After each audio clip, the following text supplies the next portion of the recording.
चिमण्या गोष्टी। नमस्कार मुलांनो, स्वागत आहे तुमचे चिमण्या गोष्टीमध्ये। आजची गोष्ट आहे वानर आणि फाटीतला लाकूड फाटा।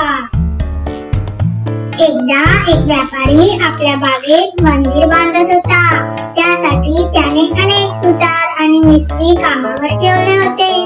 हे कामगार दररोज सकाळी कामाला सुरुवात करत आणि मध्यान्हाच्या जेवणासाठी विश्रांती घेत। एक दिवस काही माकडं मंदिराच्या ठिकाणी आली आणि कामगार जेवणासाठी निघाल्याचे पाहून खाली उतरली। एक सुतार मोठा लाकूड चिरत होता। काम अर्धवट असल्यामुळे त्याने लाकूड बंद होऊ नये म्हणून मध्ये फाटा अडकवून ठेवला आणि तो जेवणासाठी निघून गेला। तेव्हा माकड उड्या मारत आणि सुतारांचे उपकरण घेऊन खेळायला लागली। त्या माकडांपैकी एक जरा जास्तच उत्सुक होता। तो अर्धवट चिरलेल्या लाकडावर बसला आणि त्या फाट्यावर खेचायला लागला।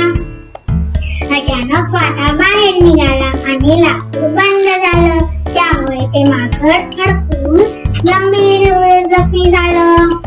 या गोष्टीतून आपल्याला काय शिकायला मिळते? जो दुसऱ्याच्या कामात नको तिथे हस्तक्षेप करतो त्याला नुकसान सहन करावं लागतं। कशी वाटली मुलांनो तुम्हाला ही गोष्ट?